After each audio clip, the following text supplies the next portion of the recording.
नवा संस्कृत मित्रों, आप सभी का हार्दिक स्वागत अभिनंदन करते हुए आज के संस्कृत स्टडी में हम वाचन कर रहे हैं महाकवि कालिदास द्वारा विरचित मेघदूत खंड काव्य के उत्तर मेघ का।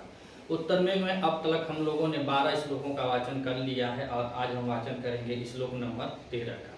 पिछले श्लोक में हमने देखा कि यक्ष बता रहा था मेघ से कि हे मित्र, उच्च अलकापुरी में कल्प वृक्ष नामक एक वृक्ष है जो देव योनि में आता है या स्वर्ग का पेड़ कहा जाता है। वह कल्प वृक्ष स्त्रियों के संपूर्ण सौंदर्य को या उनके संपूर्ण सौंदर्य प्रसाधन को प्रस्तुत करता है, चाहे वो रंग बिरंगे कपड़े हों या आभूषण हो, और यहाँ तक कि वह उनके लिए मदिरा भी उत्पन्न करता है। ऐसा कभी लोग मानते हैं कि अगर उनकी इच्छा थी तो उनकी इच्छा के अनुसार, अर्थात अलकापुरी के जो निवासी उनके इच्छा के अनुसार अगर कल्प वृक्ष सब कुछ दे सकता है तो यह भी उनको दे सकता है। यही पिछले श्लोक में यक्ष मेघ से कह रहा था कि ऐसा वह है कल्प वृक्ष अलकापुरी में कि वह सभी इच्छाओं को पूर्ति करता है, या वहाँ की स्त्रियां हैं, वनिताएं हैं जो हैं, उनके सभी सौंदर्य प्रसाधनों को वह उत्पन्न करता है।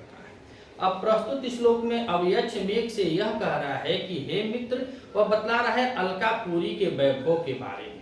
श्लोक नंबर 13 में हम पढ़ेंगे तो इसमें वह बतला रहा है अलकापुरी के वैभव के बारे में। बतलाते हुए यह कह रहा है कि अलकापुरी के जो घोड़े हैं वह हरे रंग के हैं, और हरे रंग का घोड़ा बतलाया जाता है भगवान सूर्यदेव का। तो कह रहा है कि अलकापुरी के जो घोड़े हैं वह हरे रंग के हैं और पत्तों के समान हरे हैं, और वह भगवान सूर्य के घोड़ों से प्रतिस्पर्धा करने के लिए तत्पर है या प्रतिस्पर्धा करते हैं। फिर नीचे बतलाया कि वहाँ की हाथियां, अर्थात अलकापुरी के वैभव के बारे में बतलाते हुए कह रहा है कि अलकापुरी की जो हाथियां हैं वह पर्वतों के समान ऊंची हैं, और पर्वतों के समान ऊंची होने के साथ साथ वह अपने मद को, अर्थात वह बूढ़ी नहीं है, जवान है, हष्ट पुष्ट हाथियां हैं जिनका मद ठीक उसी तरह चूता है या उसी तरह टपकता है जैसे मित्र तुम्हारे या हे मेघ तुम्हारे अंदर से जल टपकता है। और फिर बतलाया तीसरी चौथी लाइन में बतला रहा था कि अलकापुरी का जो योद्धा है वह योद्धाओं में अग्रणी है, युद्ध में अग्रसर हैं और अग्रणीय योद्धा हैं, वीर हैं, योद्धा हैं, और ऐसे योद्धा हैं कि जिनके ऊपर वह चंद्रहास बतलाया जाता है। चंद्रहास एक तलवार होती है, वह तलवार का नाम है चंद्रहास, जिसका रावण की तलवार का नाम चंद्रहास था। तो कह रहा है कि यहाँ वीर योद्धा हैं जो युद्धों में अग्रणीय होते हैं, और वह आभूषण नहीं, क्योंकि योद्धाओं की पहचान उनके जख्मों से होती है। वह तलवार जो खाए हैं वह रावणों से युद्ध करने के लिए भी तत्पर हैं, और उस युद्ध में उनके चंद्रहास तलवार से उनके ऊपर कुछ धारियां आ गई हैं, कटारियां आ गई हैं, घाव लग गया है, जिससे वह उससे प्रसन्न है, न कि उन्हें सोने चांदी और मणियों के आभूषण चाहिए। ऐसी बात नहीं है, वह उसी से, योद्धा जो है वह अपने जख्मों से खुश हैं और वह बहुत वीर बलवान है। तो आइए हम वाचन करते हैं मेघदूत खंड काव्य के उत्तर मेघ में श्लोक नंबर 13 का मंदाक्रांता छंद में। पत्र श्यामा दिनकर हिया, पत्र श्यामा दिनकर हिया, अस्प्रधीनो त्रवाहा, पत्र श्यामा दिनकर हिया, पत्र श्यामा दिनकर हिया, अस्प्रधीनो त्रवाहा, शैलोग्रास्व त्वमिव करिणो, शैलोग्रास्त्वमिव करिणो, विष्टिमन्त प्रभेदा, योदाग्र प्रतिदशमुखं, योध्याग्र प्रतिदशमुखं, संयुगे ताष्टिवांस, संयुगे ताष्टिवांस, प्रत्यादृष्टा भरणरुचय, प्रत्यादृष्ट्या भरणरुचय, चन्द्रहास वरांसि,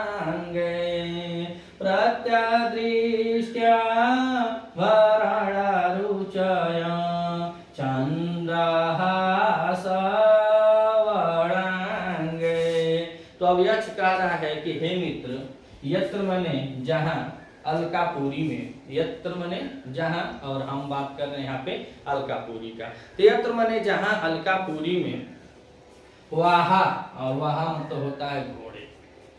अलकापुरी के जो घोड़े हैं, पत्र श्यामा, पत्ते के समान हरे।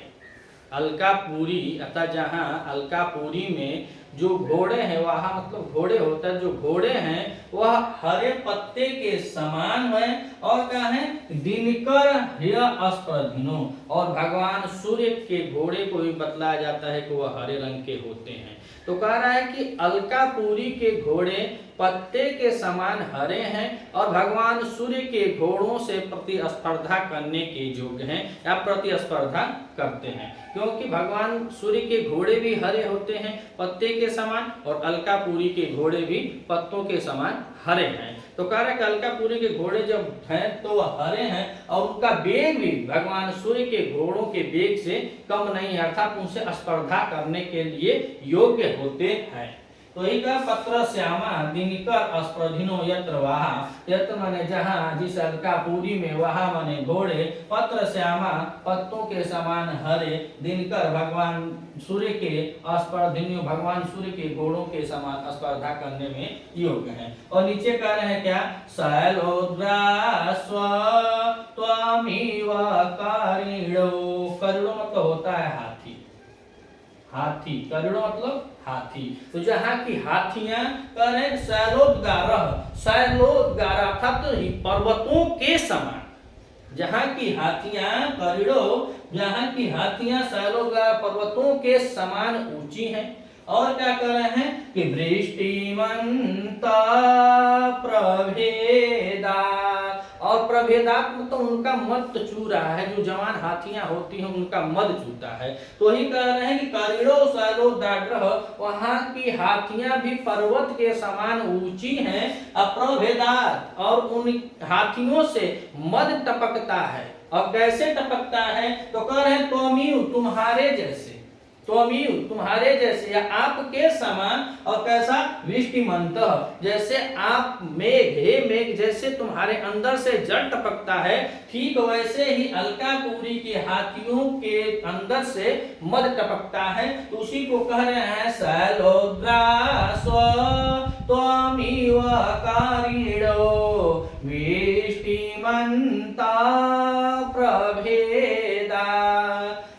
करीड़ों का हाथियां, शैलोदाग्रा जहाँ अर्थात यहाँ पे यत्र हो जाएगा, जहाँ अलकापुरी की हाथियां शैल के समान ऊंची होती हैं, और क्या, प्रवेधात, और अपने मद को टपकाती हैं, या किसे उन हाथियों से मद टपक रहा है। और कैसे टपक रहा है, तो कह रहे त्वमिव तुम्हारे जैसे, यच कह रहा है त्वमिव तुम्हारे से जैसे या तुम्हारे समान, कैसे, वृष्टिमंत जैसे तुम्हारे अंदर से जल टपकता है, मेघ में जल होता है, तो जैसे बारिश करते हो जल का, या तुम्हारे अंदर से जैसे जल टपकता है, ठीक उसी प्रकार से अलकापुरी के हाथियों से मद टपकता है। और नीचे की लाइन में कह रहे हैं क्या, योदाग्रण्य प्रतिदशामुखम संयुगे ताष्टिवांस, योदाग्रण्य, तो योद्धाओं में अग्रण्य जो वीर होते हैं, जो क्षत्रिय होते हैं, जो योद्धा होते हैं, तो योद्धाओं में अग्रण्य मतलब योद्धाओं में आगे, और कह संयुगे युद्ध में, यह नहीं कि घर में, युद्ध में, जो युद्ध करते समय योद्धाओं में अग्रसर होते हैं। और कह रहे हैं क्या, प्रतिदश मुख, और प्रतिदश मुख में बहुब्रीहि समास हो जाएगा। यहाँ पे रावण को संबोधित किया जा रहा है कि रावण के समान या रावण से युद्ध करने में ताष्टिवांस, जो युद्ध में टिके रहते हैं, ऐसे योद्धा संयुद्धे, युद्ध के मध्य, ताष्टिवांस युद्ध में टिके रहते हैं, किसके सामने, प्रतिदश मुखम रावण के सामने। इतने विशाल, इतने बाहुबली और इतने वैभवशाली हैं, इतने पराक्रमी हैं, वह लोग रावण के सामने भी, श्रेष्ठ योद्धा जो है रावण के सामने भी टिके रहते हैं। युद्ध जब होता है तो अगर रावण भी आ जाए, अगर रावण भी सामने है, तो उससे वह युद्ध करने के लिए युद्ध स्थल में टिके रहते हैं। तो वही कह रहे हैं कि प्रतिदशमुखम संयुगे ताष्टिवांस, तो संयुगे अर्थात युद्ध में तष्टिवांश मतलब युद्ध स्थल में टिके रहते हैं, योद्धाओं में अग्रण है, प्रतिदश मुखम रावण के सामने भी युद्ध करने में वह उनके सामने युद्ध भूमि में टिके रहते हैं। और नीचे कह रहे हैं प्रत्यादृष्टा भरण रुचय चंद्रहास वरांगे, चंद्रहास वरांगे। तो तीसरी लाइन में बता रहा है यक्षमेघ से कि हे मित्र, वहां पे के योद्धा जो हैं वह रावण के सामने भी युद्ध भूमि में टिके रहते हैं। और चौथी लाइन में बता रहा है चंद्रहास वरांगे, अर्थात चंद्रहास रावण के तलवार का नाम है। रावण के तलवार का नाम क्या है? चंद्रहास। वह चंद्रहास नामक तलवार जो है वह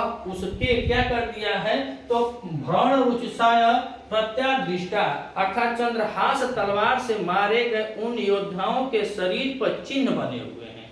जहां जहां से चंद्रहास से वह लग रहा है उनके शरीर पर जो कट गया है वह चिन्ह बन गया है। और उन चिन्हों के प्रेमी कह रहे हैं क्या? प्रत्यादिष्टा भरण रुचि। अब वह चिन्हों के प्रेमी अपने आभूषणों को त्याग देते हैं, वह दूसरा आभूषण ग्रहण नहीं करते हैं। हीरा मोती सोना चांदी सब कुछ है अलकापुरी में, लेकिन वह इन आभूषणों को ग्रहण नहीं करते हैं या वह इन आभूषणों को नहीं पहनते हैं। वह रावण के द्वारा या रावण के तलवार से बनाए गए चंद्रहास नामक तलवार से जो घाव रूपी चिन्ह है वही उनका आभूषण है। वह और आभूषणों को वह पहनना या उन आभूषणों को धारण करने की इच्छा नहीं रखते हैं। तो एक बार और देखते हैं क्या कर रहे हैं। पत्र श्यामा दिनकर हियो अस्प्रधीनोत्रवाहा। तो यत्र माने जहाँ या जिस अलकापुरी में वहाँ, जिस अलकापुरी के घोड़े पत्र श्यामा हरे रंग के समान या हरे पत्ते वृक्षों के हरे पत्तों के समान, दिनकर या स्पर्धिनो भगवान सूर्य के घोड़ों से स्पर्धा करने योग्य हैं या स्पर्धा करते हैं। शैलोदग्रास त्वमीव करिड़ो वृष्टिमंत प्रभेदा। करिड़ो मतलब वहाँ की हाथियां शैल के समान अर्थात पर्वतों के समान ऊंची ऊंची, प्रभेदा उनसे मद टपकता है। ऊंची ऊंची हाथियां हैं, जवान हाथियां हैं और खूब जवान हाथियां हैं तभी तो उनसे मद टपक रहा है। तो कह रहे हैं कि अलकापुरी की जो हाथियां हैं वो पर्वतों के समान ऊंची ऊंची हैं और ऊंची ऊंची होने के साथ साथ गुरु उनसे मद टपकता है। और कैसे टपकता है? तो तुमीव तुम्हारे समान वृष्टिमंत, जैसे तुम्हारे अंदर से जल टपकता है ठीक वैसे ही वहां की हाथियों से मद टपकता है। और नीचे कह रहे हैं योधा अग्र प्रतिदशा मुखम संयुगे तष्टिवांश। संयुगे मतलब युद्ध में, अतष्टिवांश माने स्थिर रहते हैं, युद्ध में स्थिर रहते हैं। वहां के योद्धा जो है अलकापुरी के वह युद्ध में स्थिर रहते हैं, मतलब स्थायी खड़ा रहते हैं। किसके सामने? प्रतिदश मुख, प्रतिदश मुख यानी रावण के सामने भी वह युद्ध में स्थिर रहते हैं। वो योद्धाओं में जो योद्धा है उनमें वह अग्रणी है और रावण के सामने भी युद्ध करने की क्षमता रखते हैं। और नीचे कह रहे हैं कि प्रत्यादृष्टा भरण रुचय चंद्रहास वरांगे। तो चंद्रहास रावण के तलवार का नाम है चंद्रहास, और चंद्रहास से उनके अंगों पर वार करने से जो चिन्ह उत्पन्न हो गए हैं वही उन योद्धाओं का आभूषण है और वह किसी दूसरे आभूषण को धारण करने की इच्छा नहीं रखते हैं। वीडियो अच्छा लगे तो लाइक और कमेंट कीजिएगा। मिलते हैं अगले वीडियो में, तब तक के लिए नमः संस्कृताय।